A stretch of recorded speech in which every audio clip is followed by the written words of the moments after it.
Onagi TV. Chuny Onagi TV. Adundo Jaluo. Wapuro wach. Kaka oganda. Watuak. Kaka jo ot achiel. En mbaka. Mar jodongo. Mbaka. Kod deye. Mbaka. Mar ojende, rowere kod nyithindo. Wanono weche mag siasa. Dongruok kaluo. Weche mag ohala. Somo. Arita kwe. Pur. E kind mamoko. Wayudore e mbui kaka Facebook, TikTok, YouTube kod X at Chuny Onagi TV. Adundo Jaluo. Ma en duond Onagi.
Itira ka utuluma kena magoro kamano maduonga nyano bongo nyakalaga nyasach polo gi piny momi wakinde machalo koda kamande mondo mechakwa rom kendo go mbaka chutho to wechego amutone koda ka wechego mag pura pith ka achiel koda wechego mag jamne chutho to kabende samakoro wakayo mar ask show kara mana agricultural exhibition show madhi timore ka chakre chieng' chikta tich adek juma manyien wadhigo kacha mbaka ka mwashumu wadhi nyiso ni to ekrok mane mabende wanagodo kach kono gajwang to ber mane mabende wan kaka jodak ma Kisumu County kaachiel kod alwora mare ber ma wadhi neno gi sechegi bende wanyalo wacho ni to wechego mag pur kaachiel kod wechego mag pith bende wasego kang' mowinjore kaka oganda nyakrom ga ywang' omiyo kamoro amora mitiere kete mane Chuny Onagi TV Adundo Jaluo ka wendo wa en kacha moluora Kenneth Onyango ma bende wadhi godo mbaka kacha nyakrom ga ywang' ma en wuod Luo konyiso ni to en yo mane maber wan kaka oganda Luo mondo mi walu mondo mi wanene wabedo kaachiel kod chiemo moromo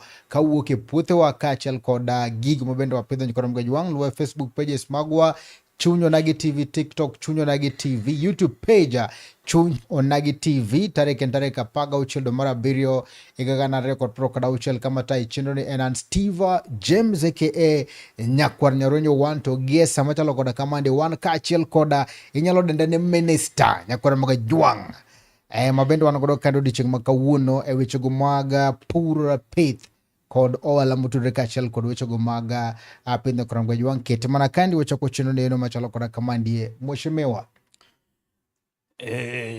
Goero kamano ahinya kuom chopo dala Chuny Onagi TV. Adwa kwayo ng'uono ni mar nego chak sa 10 to kaluwore gi mana ok nyal geng' achopo molewo matin to dho kisungu wacho ga ni better late than never. Better late than never. Koro asechopo kendo ageno ni wabiro go mbaka maber gi nyikwa Ramogi Ajwang' e yoro go mag pur Kisumu County to gik moko mabe nyalo bedo ni timore ma nyalo bedo ni wa gombo mondo wagoye mbaka. Erokamano kachako nikech ma en odiochienge mokwongo chunyona gi TV. To jahera machunyona gi TV nyalo bedo gi gombo mar ng'e ni to Mheshimiwa Kenneth Wood kanye? An Wood Kabar. Kabar en wa Miwani Ward. East Kano sub-location. East Kano location. Kabar Central. Area mar Nyakoko Sul kanyo endo. Mane village ma ae. Jaluo nyaka pakre.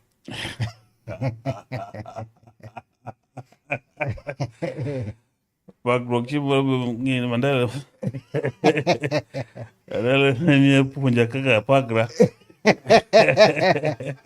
Iyo kagi paki nade? Abro consult Mandela kosa.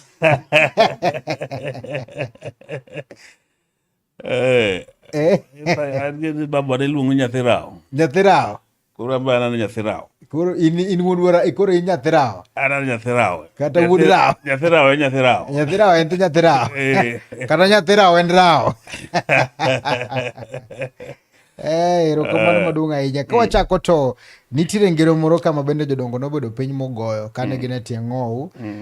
Ne giwacho ne ywak ogwal ok mon dhiang' modho. Ywak ogwal ok mon dhiang' modho. Gi pacha, ing'eyo ni seche moko ka in e migawo moro amora, nitie gima ineno ni inyalo dwaro mondo mitim manyalo konyi kata konyo oganda. To nitie joma ng'ur to digni to bagni ginyalo dwaro mondo mi kik itim gima in pachi oseketo ni kitimo to nyalo kelo konyruok. Koro ka in as an individual iseneno ni gima idwa timo en gima ber, koro kata jomoko ng'ur to dhi mbele gima itimo. Dhi mbele gima itimo, kik idog chien. Kik idog chien mar jong'ur be nyaka bediega, to joma miyo ji samuoyo be nyaka bediega. And a lot of times gin jok mamono ji timo gima ber manyalo konyo oganda. E kaunti ka mopogore kaachiel kod migawo ma bende nigi mar pur gi pithni, ang'o ma bende kendo olemo mane ma isebedo godo? Kwachako higa mar 2017 ka gavana wa Masani donjie tich mare kaka gavana, an alaro kom mar MCA ma Miwani Ward. Koro kana sayiera kaka MCA ma Miwani Ward, to jo wetena mano yiera go e assembly no ochako yiera kendo kaka majority leader koriwo lwedo gi party maro mar ODM. Koro na serve kaka majority leader e county assembly ma Kisumu higa mar 2017 nyaka 2022. Koro bang' yiero noendo to ema gavana wa Masani His Excellency Peter Anyang' Nyong'o noyiera kaka waziri mare mar agriculture, livestock, irrigation, fisheries and blue economy. Magi sama wawuoye ni nyalo wacho ni to migepe magu ma en ang'o kaka role mari kaka Mheshimiwa en pauno mar wechego mag pur godo gohala chutho to en mane? Ing'eyo an at the level of waziri mar kilimo kata waziri moro amora idil gi weche mag policy. Nimar onge ato moro amora ma migawo nyalo kawo koko bedo gi a good formula, policy framework. Koro kwase loso policy to koro wang'eyo ni policy mwaloso ni nyalo bedo implemented nade.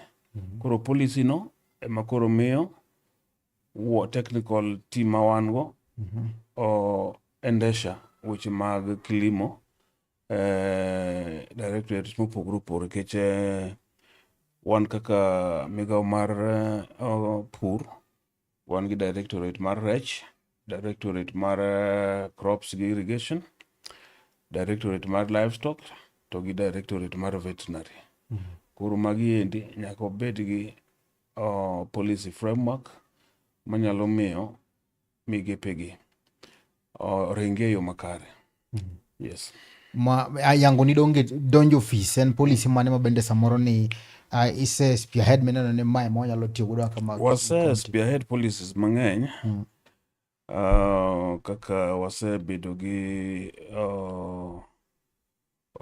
youth in agribusiness strategy mane chakore 2023 to 2027. Wasebedo gi Kisumu County Food System Strategy maben waseloso. Wasebedo gi voucher policy ma sani ndi wasetimo regulations mage mani assembly. Wasebedo gi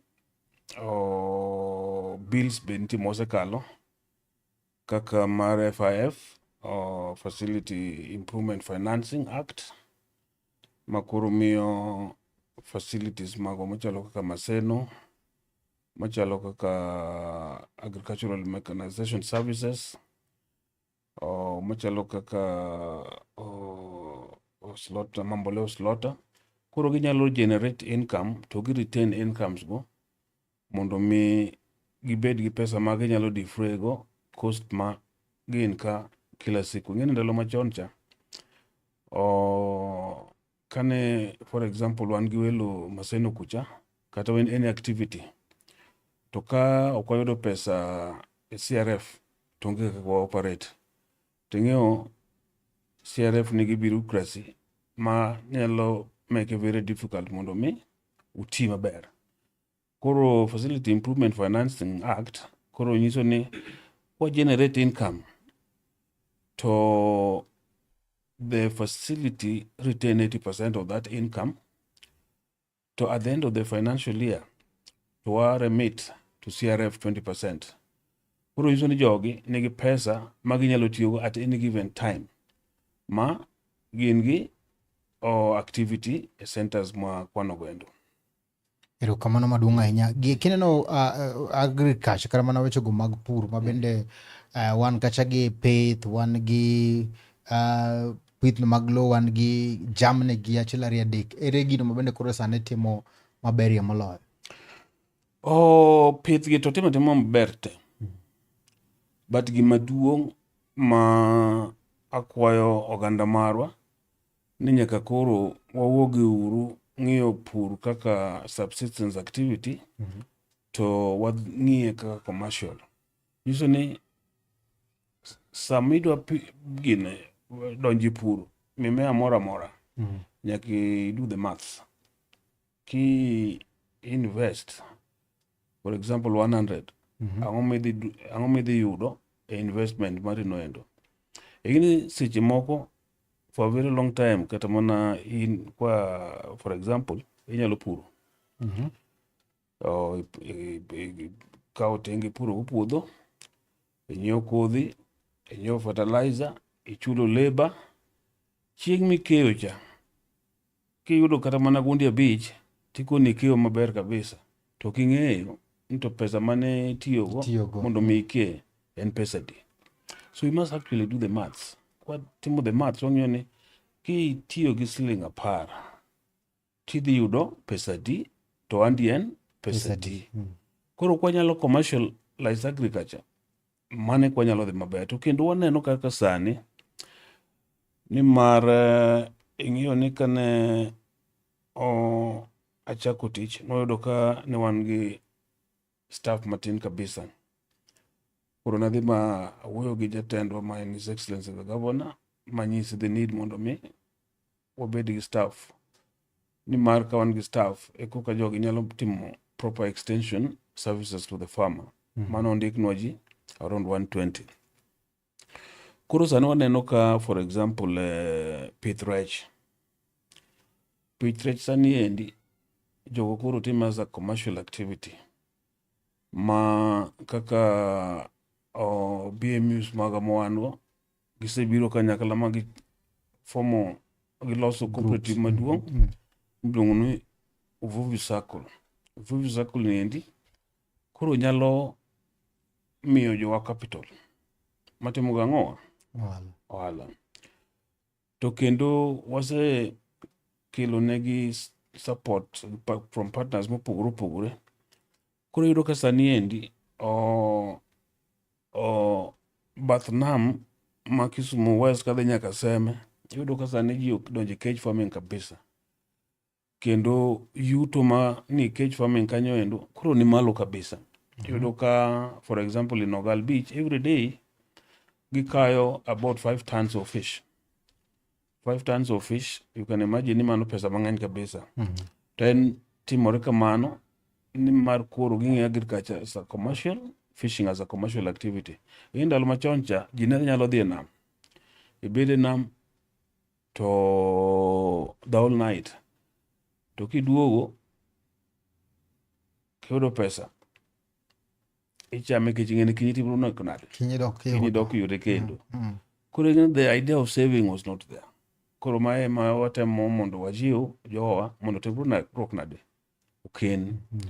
To kendo sani endi, across all our wards, watemo jiwo cooperative mondo miyo tibiro nade otingre malo. Masani endi, through programs mwango kaka mag World Bank endi, ward ka ward wadwaro ni wabede gi cooperative motegno.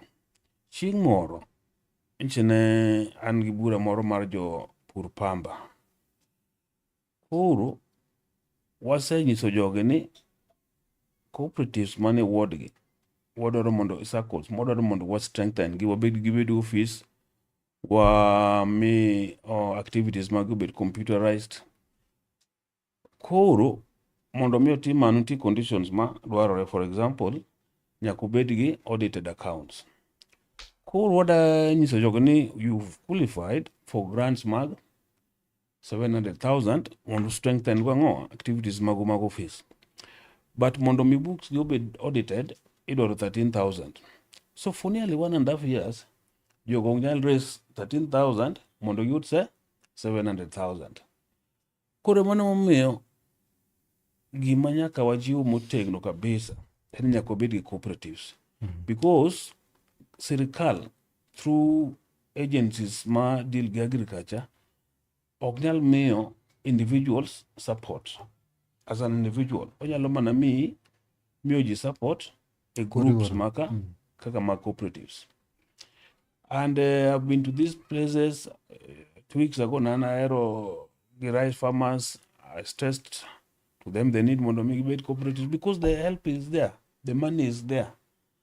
But mondo mi absorb this money into certain conditions moket negi. For example, nyaka bed audited accounts, nyaka benu se bedo gi yiero, cooperative uno eno jomo se bedo office for the last 20 years. Pokolog gi. Kuro mago ede gik manyako gin. And then another thing ma be nyaka team, and the media can help us to do this. Nyaka get young people bikuro chak manage these cooperatives. For example, kidhi kubura ward ka waloso negi a tomato processing plant, ilo ni Kuchieng tomato processing. And project mose budho, but sani kuro watieke. In the next 2 weeks, what it take. And once it is finished, because then given as county government and also to Kuchieng cooperative society, do a hire mondo me cooperative ne more angin. But nyaka gibedi management ma sound. Kidi kanyo eno, you know, jok mose been in that cooperative for the last 10-15 years. Honestly, we need injection of new ideas. Nimar, much is we have invested a lot of money in it. And we want to empower the community, isn't it? Masani and we are installing machines, nyalo so tomato paste and all those other kind of things. In TB machine, manyalo bake bread. You understand? Ko obedo cooperative kanyo gigo nyal timore. Kidi chemelel ward one gi a center monego benito multiplication of animals. And by the way, wanyisie ineno kako pidho dhok ka okotimo wala kata matin, because ka dhiang' onyuol e dala. Nitie gima iluongo ni inbreeding. Rwath poro min gi. Ineno. Koro ka nitie inbreeding ne, tiyudo ka odhi bedo gi dhok manyalo kata mana kawo 10 years kapok otimore nade? Kapok mature for the market. To kwa timo artificial insemination, tidhi yudo ka Nyabedo chori gi mic matin. inyalo yudo ka rwath 36 months. Sorry, not 18 months. Rwath osebedo kata 500 kilograms. I was in Kagrik on Monday. Kagrik and Kenya Animal Genetic Resource Center. Mondo wangi ane to ere kaka wanyalo expand weche mag artificial insemination. To noyudo ni kare science mar AI ni ber malich. To kendo wasetinyo assign MOU gi jogo, koro dun watim mass AI mondo mi jowa gi endi wa exit progressively e pidho dhok moko mag nyaluoge. Wadonje dhok manyalo miyo ji chak. Kidhi Masaini kae Narok or Kajiado, gin gi the Red Bulls. Ma they only need them for 2 years to the angoromo the market. That is now business. Ignario. Money is now doing business. Yes. Money is now business. And that is where we need to go. Kija pidhe michele. Onego wang'ini to michele ne kwa pidhe. Ere variety ma dwarore market. You understand? Nwa keto rice mill in Ahero. Tiyudo ka the variety mi pidha Ahero kacha en variety ma is not very popular e market. Kuyudo ka Uganda ema kawe majorly. But kwa nyalo pidho variety mondo mwa mile kacha, then what the bedo gi our own milled rice. One gi a very big rice, 2.5 tons per rice mill. We launched it about we launched it in December. You understand? Koro yudo ka milling becomes difficult. Nimar varieties gi koro nyaka wa tonje variety ma popular gi consumers. So these are things that we must do. But rice farming generally is doing well because we have done a lot of investments, katamana improving the irrigation schemes, especially community irrigation projects. We have done that as a county and with the support of our partners. You understand? JICA is also investing almost 3 billion in Ahero and Western irrigation schemes to solarize the pumps because pumping has been a very big problem. You remark Pidango, Michele. Kurinano can't a lot of activities. And again, Kidia sugar subsector, for example, you look at the reforms ma also team sugar industry. You look at Kurusanija Purnyalo Puro to take 1 week to Dangoa with pesane.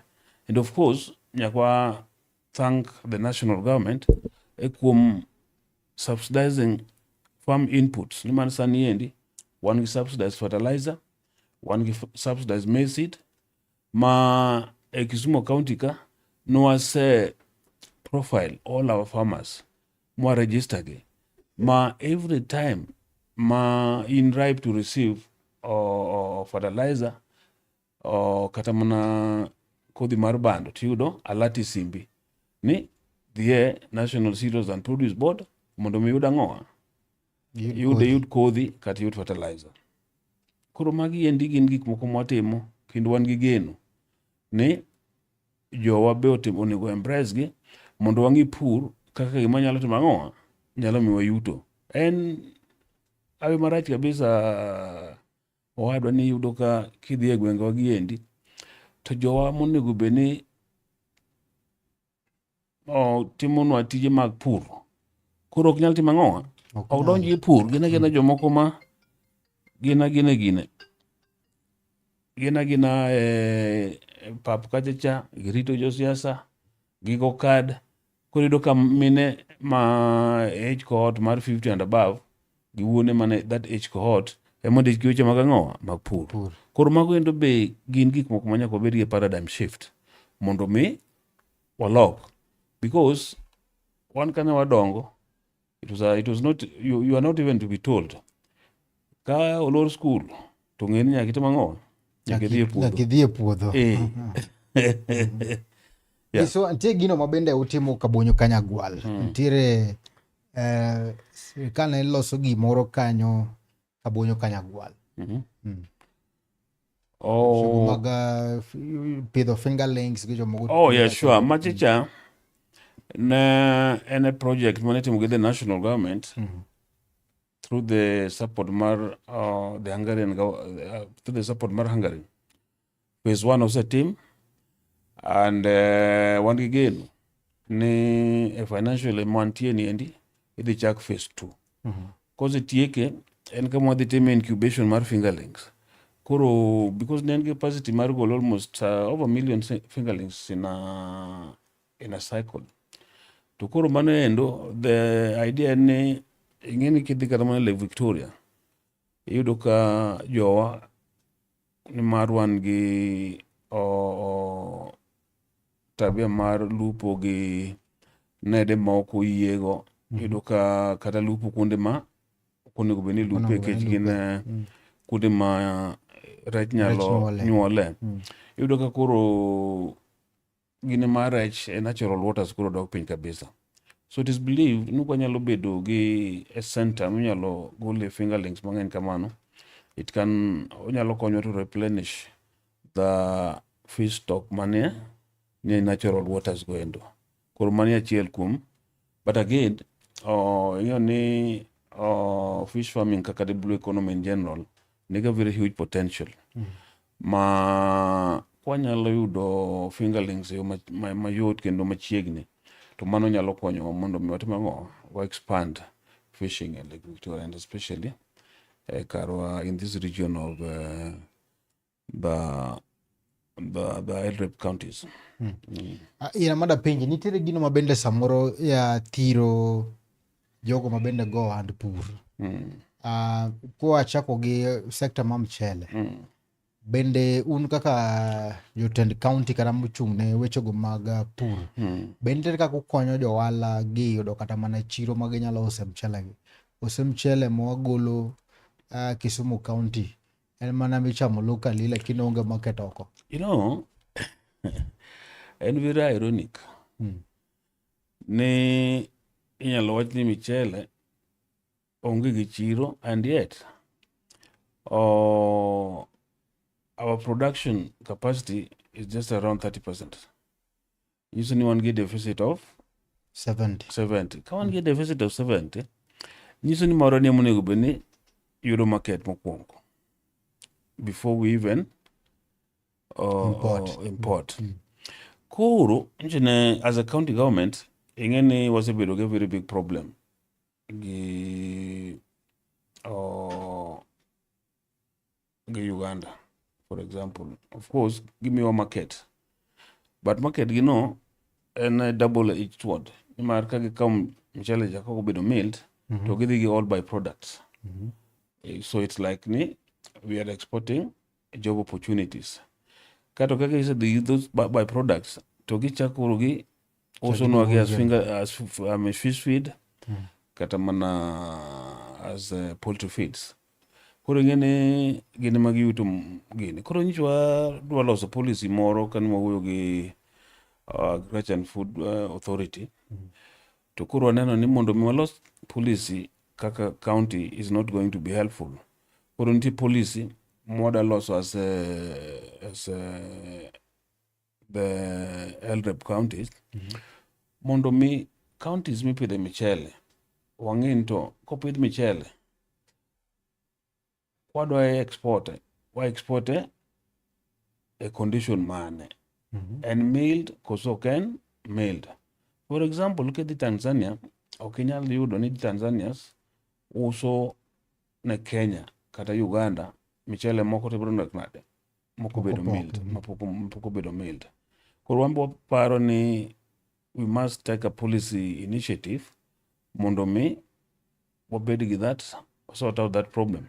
Because right now, for example, one game meal kajecha. There was a more expression of interest, more identify an investor, more launch. But now, the prices that are there sometimes are not stable. Seche moko en very low, seche moko en very high. But again, for an investor, the market needs to be predictable. You understand? Koro mago mi order no bed give policy framework manyalo konyowa. Because we want to do another rice mill in Kabonyo Kanyagwal. Wapinya mana penjo moro mana kama. Mchele mara ero cha. Kinene kaka koro ipidhe locally ka. Gi mchele ma bende waigolo oko gi. Bende mchele ma ero nyalo wach ni onyalo laro market ma oko nikech ndhadhu ne koso mtire gimo lak momiyo. No, we again wan give varieties mag mchele mopogore opogore. Mondo mi wagine wa compete. Then nyakwa pidh variety ma is in demand. Again, almost 80% of rice mopidher en yar. Kata iluonge gi dholuo na yar. But sani koro wan gi other varieties like Kwamboka, Basmati. Yudo ka Kwamboka and Basmati, yudo ka gin demand margi are very high. But let me also say something. Michele mwa import from Vietnam, from Pakistan, yudo ka en michele mano bedo harvested almost 20 years ago. Yeah, that's the truth. Hey. And michele makuru chala plastic. Oken michele makuka no kote bedo harvested. So we just need to get our acts together. Yudo ka michele mwa import from those areas, kuro can fit for consumption. E pinje ma uwokego. Kuro seche moko, yudo ka when you are net importers of a commodity, to yudo ka seche moko kuro nyalo bring in a product ma is not safe for consumption. Timore kata mana sukari ka. Seche moko, yudo ka jokmomi quotas mondo import sukari, kele industrial sugar, to riwogi brown sugar, and then it is sold in the market. Industrial sugar okonego be consumed. You understand? Koro magi gin market dynamics moko ma seche moko ka controls are not very good. Then yudo ka ji nyalo end up no consume chiemo moko to bronad. Moko ber kapok wadhi break, ywak ne jopur mahero kacha chedo ka jogo ma bende samoro kidhi kacha do ka ng'ato puro mchele maduong' kama inyalo paro ni johero mopuro rice kara joke mopuro johero gin gi lis gin gi kodesa mana puothe.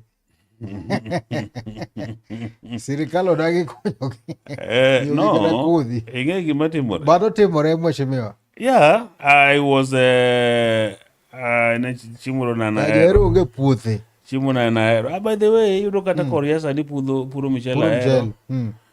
Yudo ka Jo-Kikuyu puro michele ahero. And mano gimomiyo yudo ka seche moko jowagiendi mondo mi gi embrace change. Bedo magini nikech change no okonygi. Gin gisekawo puothgi momogej ne ng'ato kata mana for 10 years. Koro ing'eni kata koro ber nitie. Sirikal kelo negi ber.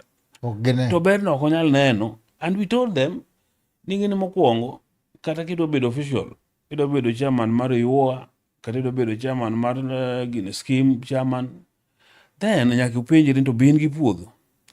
Kinyalo bedo ni jatelo, to kata mana timore nade, onge kata mana kwota mar eka mipuro. Koro ing'eni gine jok ma leaders ma koketi, to gidwaro gima biro, o gidwaro gima nyalo konyo ang'owa, jopur. Ma emomiyo nanyisi kana wachako ni nyaka wabed gi change e leadership mag UOA, independent water management, independent water users associations, wan gi scheme leaders, wan gi cooperative leaders. Nyaka gibed jogogo manyalo timo ang'owa, manyalo winjo wach jopur kendo tim gima jopur timore nade dwaro. Yes.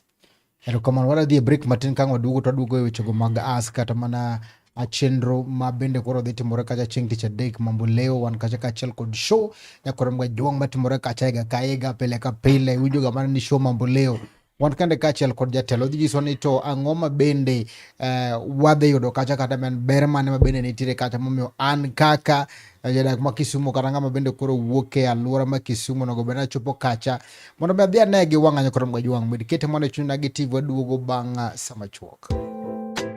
Ma en duond onagi.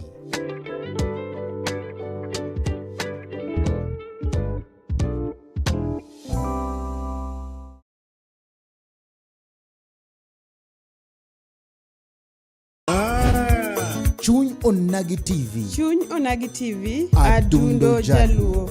Waporo wach. Kaka oganda, watwak. kaka joot achiel. En mbaka. Mar jodongo, mbaka. kod deye. mbaka. Mar ojende, rowere kod nyithindo. Wanono weche mag siasa, dongruok kaluo. weche mag ohala, somo, arita kwe, pur, e kind mamoko. wayudore e mbui kaka Facebook, TikTok, YouTube kod X at Chuny Onagi TV, Adundo Jaluo.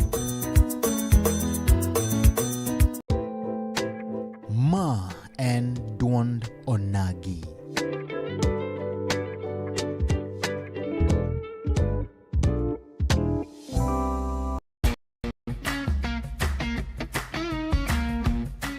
Looking for furniture that speaks comfort, style, and strength? Welcome to Kolweny Furniture's Kisumu, where quality meets affordability. From elegant sofas to strong beds, stylish tables to modern cabinets, we've got the best furniture to turn your house into a home. Enjoy great prices, long-lasting durability, and reliable delivery services right to your doorstep. Why settle for less when you can have the best? Visit Kolweny Furniture's Kisumu today. Call us now on 0716-520-294. Kolweny Furniture's Kisumu. Built to last, price to please.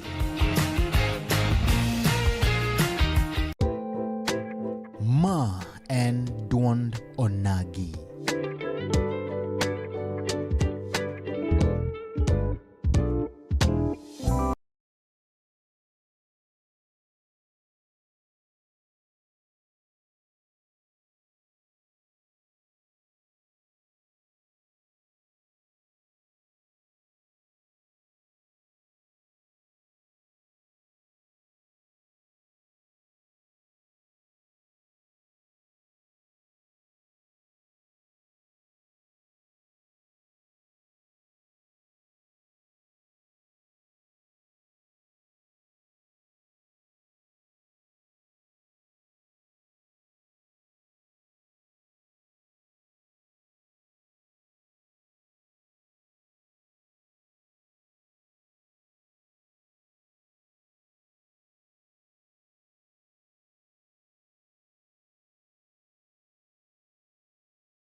Mana kama nonya kuro mga juang wachak wadugo kendo telo mara re telo mogi kama bende wago mbaka kaachiel kod waziri mochung'ne kata weche go mag pith, weche go mag pur, kod weche go mohala motore kaachiel kod weche go mag agriculture kod mga juang pod wadhi mbele kacha kendo go mbaka kunyiso ni to chalo nade kapok adhi ikrok mar show.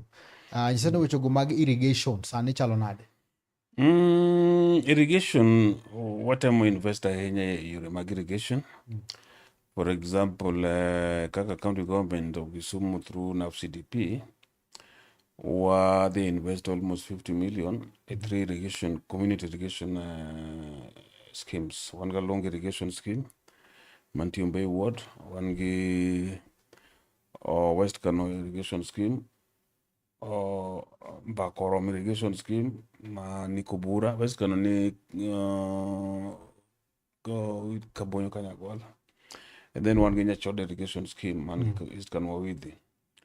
Bakorom wadi to almost 26 million through Floka. Irrigation Nyachoda, Alungo, and West Kano wadi to about 50 million. ma gin projects ma procurement nitie, and watemo expand the canals or where keto weirs or keto distribution mar pi bedo ni nyalo chopo kuma ne ok ochopie. Kidhi for example idhi gine Yuge Mrai, ineno ka sani endi michele pidho nyaka kuma nok pidhe chon. Mano notimore kane wa implement project mar KESAP. And it was a World Bank program.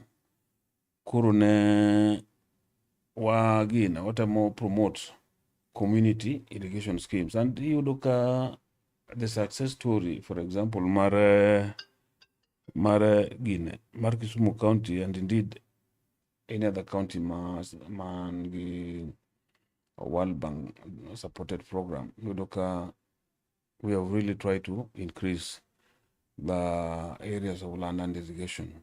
Other than that, we are also working with the national government at the National Irrigation Authority.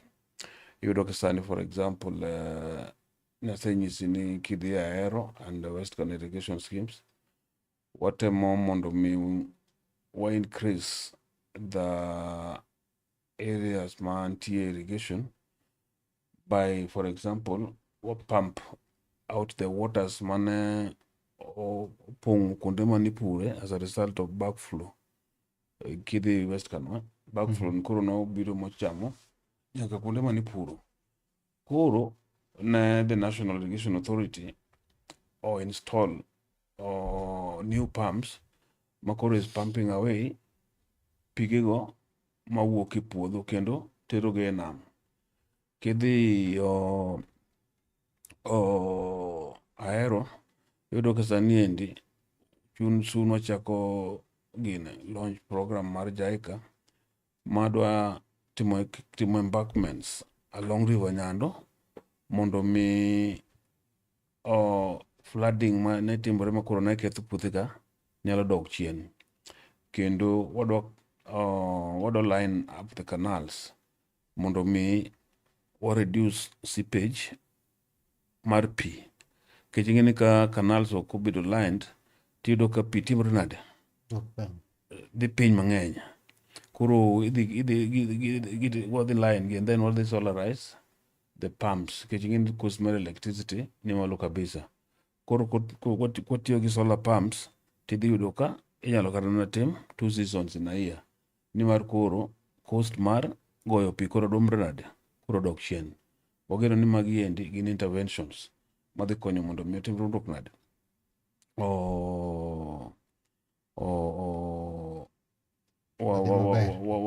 expand kuonde ma nyalo time rice farming.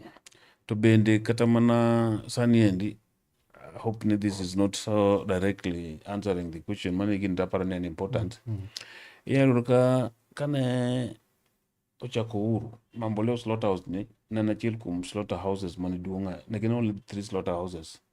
Maendi gima Nairobi gi Mombasa. To mano bedo run down kabisa. Sani kidhi kanyo endo, we are automating it. And we want to position it for the export market. Ma titiyore kanyo sani maduong' ahinya, and I want to thank His Excellency the Governor for giving us that support. Wagenu ni kwatieko tijno, then we shall even be able to slaughter 5,000 bovines each day. 5,000 a day? Yes. So kwanyalo kata mana yango 200. Sani to nyayang adi? Sani though only 20, but I need potential ma 200. Because masinde go notimore nade? No kethre te.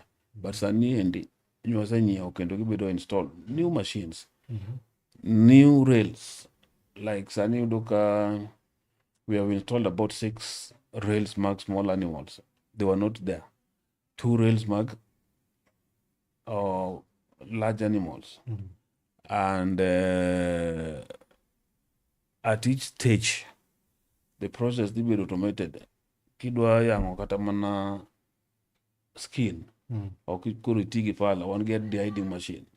Yanga kende. yanga kende matimize yakawa embrace technology.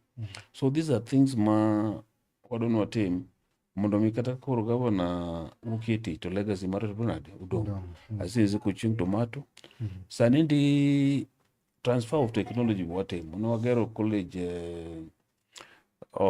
Pap Konam agricultural college, but because training and a national government function which was the more Kenya School of Agriculture makoro sani endi Pap Konam koro dhi bedo satellite campus mar Kenya School of Agriculture. As we talk today, there's a committee mose form man Pap Konam kanyo sani moa from the Kenya School of Agriculture gi our team nimar on 29th of this month hand over that college mondo mikoro bed run Kenya School of Agriculture nimar gine magini mandate makatibo miyogi mar ranang'o weche mag agricultural training.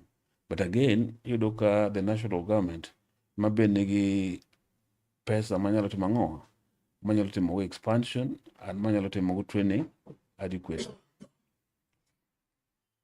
Kenyisiwa kwa kilero mana matin tu chieng' tich adek 26 of month ni wan ka organize kacha show mambo leo japiny expect ang'o?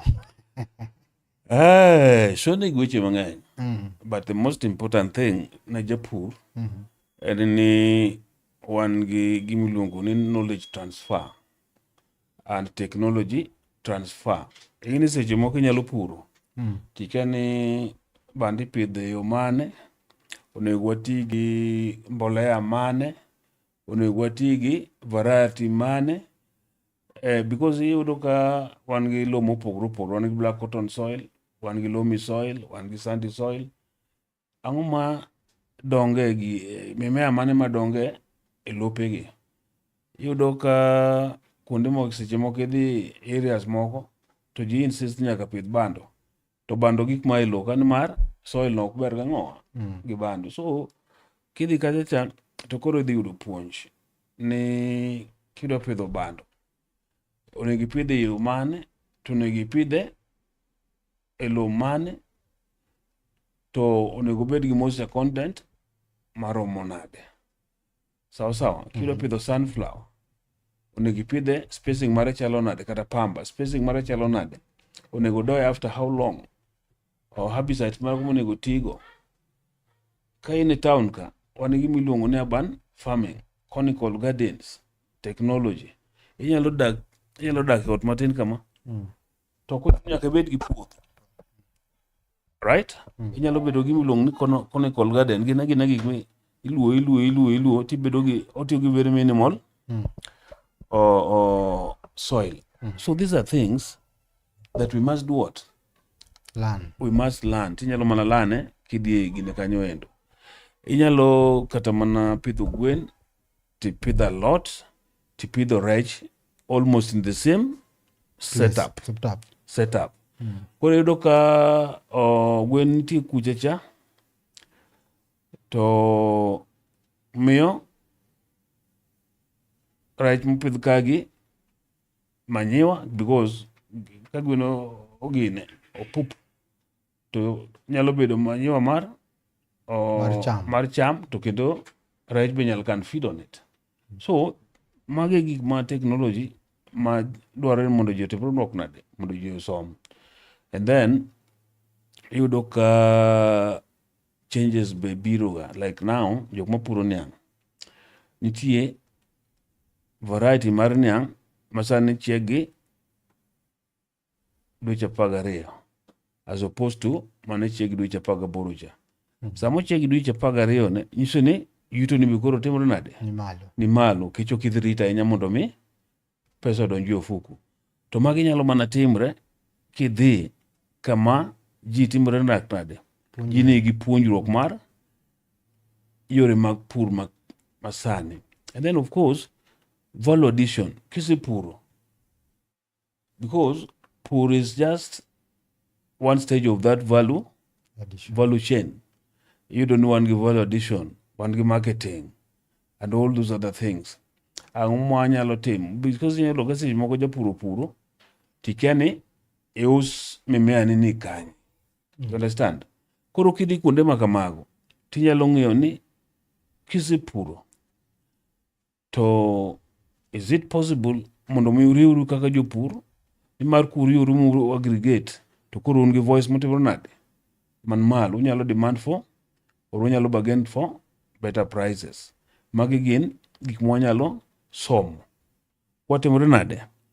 Kwadhi e show kanyo endo. Koro an akwayo ogandawa mag nyikwa Ramogi ni show wadhi yawo chieng' wuok tich adek en Governors Day, and then idhi yawe officially gi Minister marwa mar Finance, the Honorable John Mbadi, on Friday chakeno betri kadi on Friday.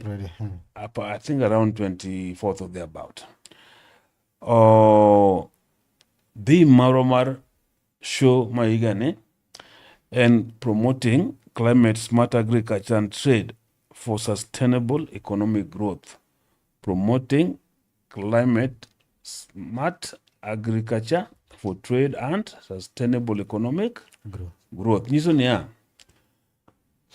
changes mwantiego again wo lwasi yudo ka seche moko koth biro mang'eny, yudo ka seche moko koth timro nade koth lal. Ere kaka wanyalo pidho mimea ma kata ka koth thin to wanyalo yuto. You understand?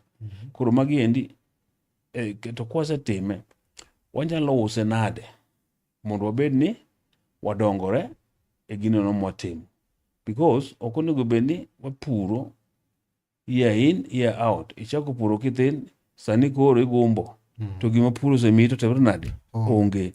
Mano omiyo wacho ni kidhi kuonde makamagi kaka gine kuonde ma display or different technologies mag pitho, to koro ing'iyo ni ere kaka gimidonje mar agriculture ne nyalo miyo ohala.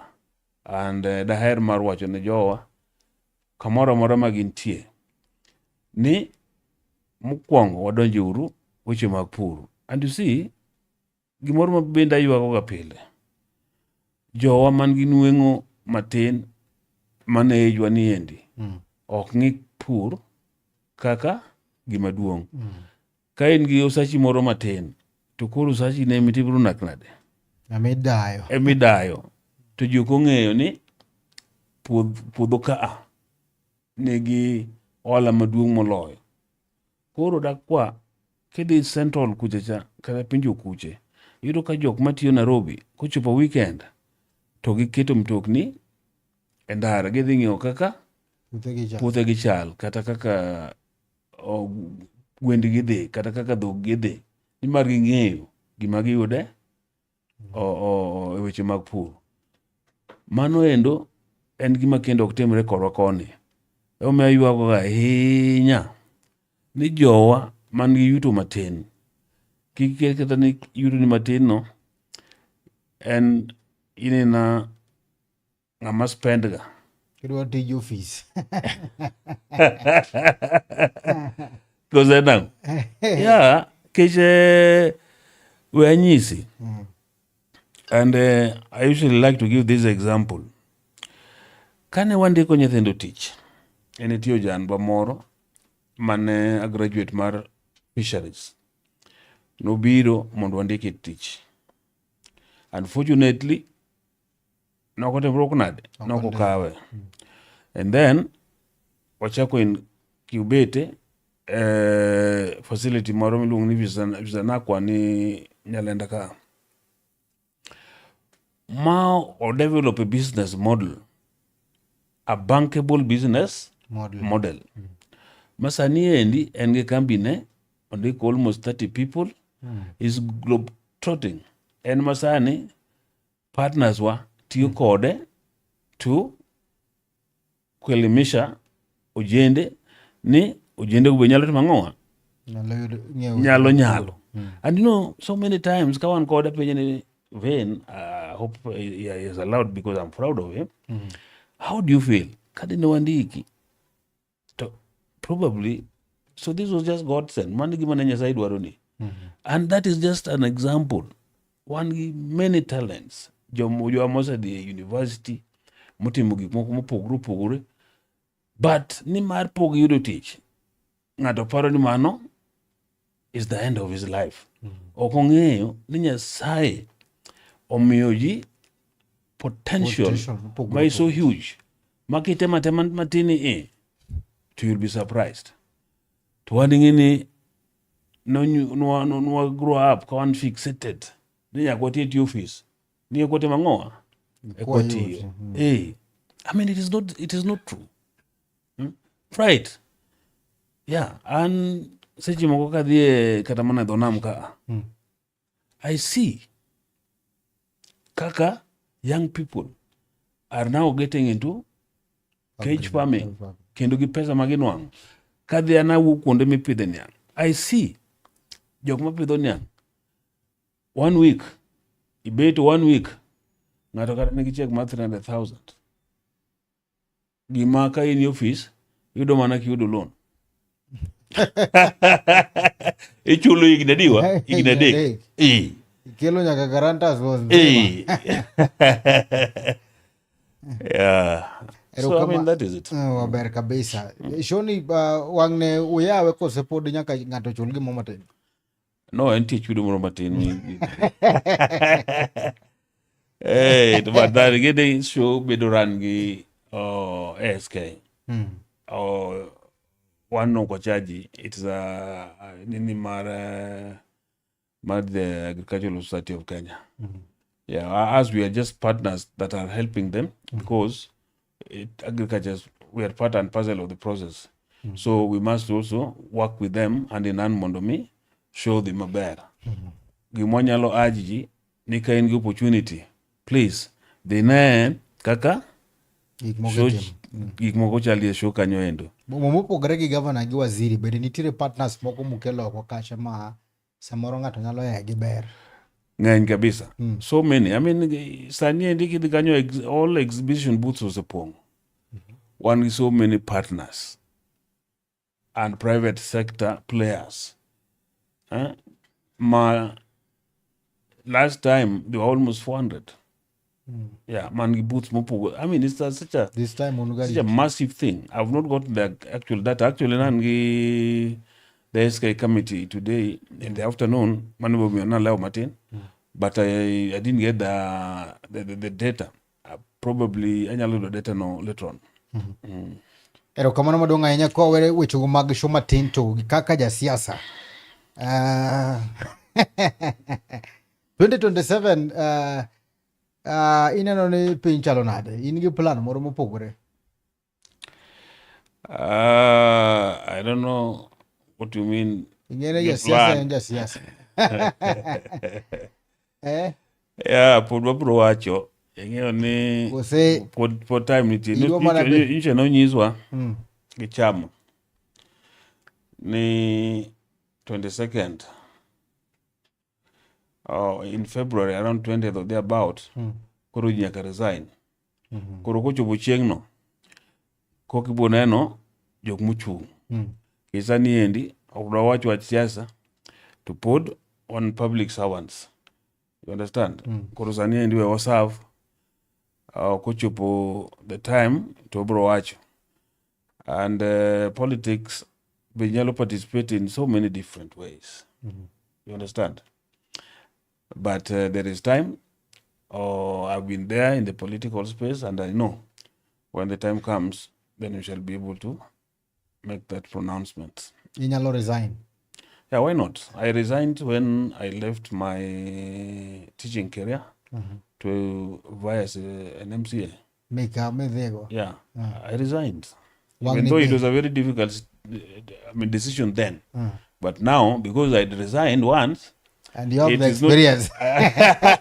It is not difficult. Because yeah, it is. I mean, that was the most difficult thing because I was still young. My children were also very young, and I had to think about it. Growth bano kain godo kacha nikech MCA sani koro ine level ma waziri. Chal ka gima nyalo resign midhi wang'no kacha kidok MCA idhi ka ujumbe. Let us not preempt. But chal ka gima nyalo muroni. Let us not preempt that. We'll chop bridge no kwa the time comes. Yeah. Wan be gi ng'wech ma gavana ma bende koro wuok kacha. Mana kinyalo nyisowa gimo matin. From 2017 gi sano bende koro Manyongo koro is exiting. Hapa ni Nyanza ka ndiye it's only Governor Nyong'o mok dhi no tam ne mara tam mare. But jomoko dong go to welo. Eno ka useta Kisumu yono machalo nade. Well, mokwongo adwa gone Governor erokamano kabisa. Because en a very exceptional leader to work with. Mokwongo omiyo ji an opportunity to exploit their potential. Ok en ng'at ma kosemi tich to every day usiku mana kuluwi. Obiro mana penji to targets magi nyiche gin ang'o? I-deliver percentage adi, ang'o moni deliver, the entire target. And he's also a person man nurture Jomotiyogo because experience married leadership, of course, and a very large experience. So he has seen it all in politics.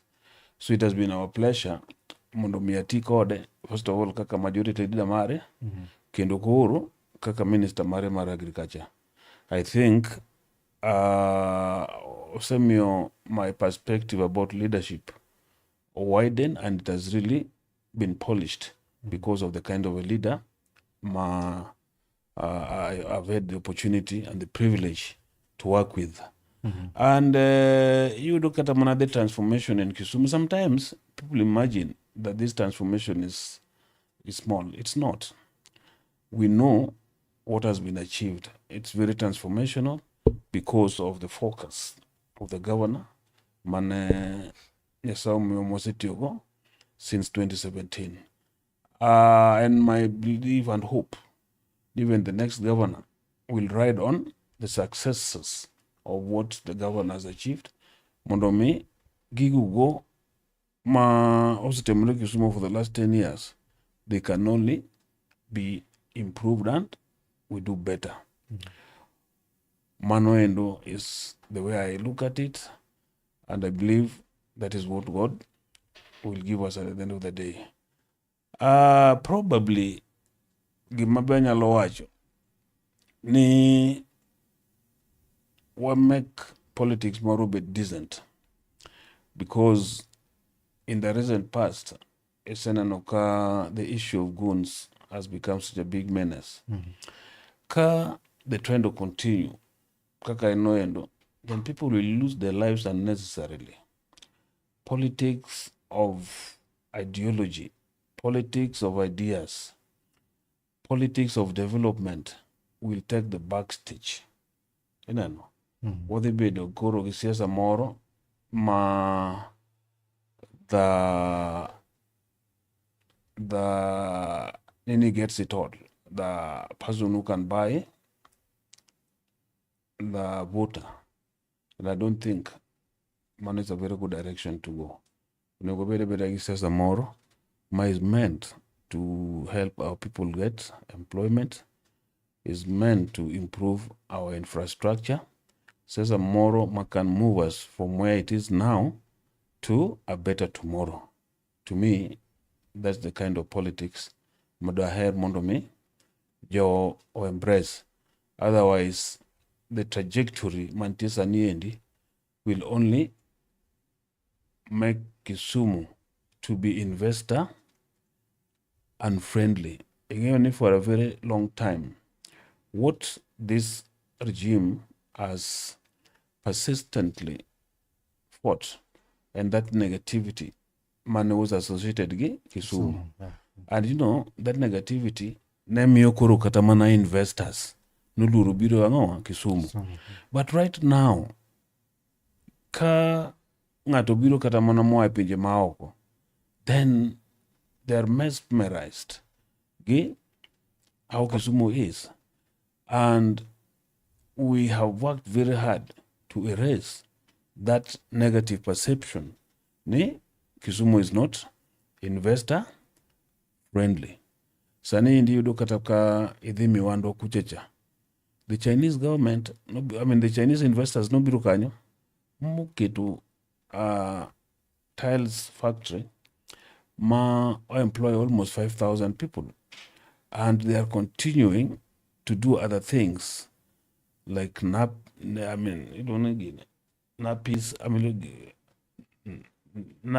Nappies, and then these things like the ones we have there, they are producing them, and we have reduced imports. It's an import substitution industry. Kurumago ende gik moro her to kane koko nitie ka Kisumu no bedo stigmatized nen kama koko ng'eny to investors ok dibi. Kurumano endo is my plea to our political leadership. Erokamano. Kwatieko wach mane minyalo wacho ewi duond bura ma ODM? Nyiso japiny. Ing'eyo ne ODM mane baba waya. ODM en odwa. Seche moko differences nyalo bedo. To onge ot ma differences otimore ok bedie. I would wish ni jowate oduoga e chama mondo wante watim ang'o, wager chama. Mane kwanyalo miyo baba kuma entie, may God rest his soul in peace, oyue gi kwe. To ka chama manoweyo, manotegno, mane riwo ogandawa to oganda mamoko, koro nyalo bedo kata mana ni koro en chama wakendwa to ok dibed gima ber. Dwaher mondo mi chama obed umbrella moro manoumo jo Kenya te. Umbrella moro ma kawuoyo to wuoyo gik ma jo Kenya dwa winjo kendo gik ma konyo ang'o Kenya. Mano endo is what I would wish to see in our chama mwahero kabisa, and I would hope ni kata mana in the run up to 2027 waket chama obed motegno, ni mar ka chama obedo motegno e konyalo bedo gi duol be motegno mondo mi kata kudhi kisera to dhi kisera from a position of strength. Yes. Erokamano maduong' ahinya. In gi wach moro amora modong' ma nitiego? Aparo ni ase wacho weche gate. Adwa mana gone Chunyona gi TV erokamano kuom luonga. Kendo Dar Network ma kamaendi en tok madhi go mbele kendo chieng' machielo mondo mi wanyalo puonjore gi jo wadwa gi Joramogi Ajwang', ni mar forums ma kamagi ema nyalo bedo go mondo mi jopuonjre kaka oganda. Erokamano. Kamano wabe wagoni erokamano maduong' ahinya kuom yudo thuolo mari kata obedo ni dich kamano mondo mi wabe wago mbaka. Ng'eni golo dok e it ja winjo kata mana jahera ma Chunyona gi TV. Erokamano maduong' ahinya. Wageno wabo bedo kodi kendo odiochieng' machielo. Ne jahera ma Chunyona gi TV, erokamano maduong' ahinya kuom chwalo ote magi, kuom neno kendo kuom kete mana Chunyona gi TV. Mae kaka watime, kaka odonagi mae odo Joramogi Ajwang', kama bende wakuodhe weche mag dongruok, weche mag pur, weche mag ohala, weche mag somo kaachiel kod wechego mag siasa. Paro ni kamoro amora to digo mondo mi chopi, warwaki mondo mi chopi, mondo mi twak kaachiel kod joka nyanam ya Joramogi Ajwang'. Na joma bende mane tok kamera kacho wan gi nyadendi Jane Oure kaachiel kod nyadendi Jane Keyo kaachiel kod nyadendi Maureen Oure Joramogi Ajwang'. Wan bende kaachiel kod luongo ni japicho achiel kende luongo ni Kacha Felix Omondi kaachiel kod Medusa mar chenro ne luongo ni Nelson Mandela Okore, mano wuod Funyu Jerusalem, dala maler. Giroma kawuono ne ywak ogwalo mon dhiang' mudho kama ne tayo chenro ne en Steve James aka Nyakwar Nyaronyo 1. Luwa Facebook pages mogo Chunyona gi TV, TikTok Chunyona gi TV, Wikikwil ma subscribe YouTube channel marwa mar Chuny Onagi TV. Oritu masane. Erokamano. Ma en duond Onagi.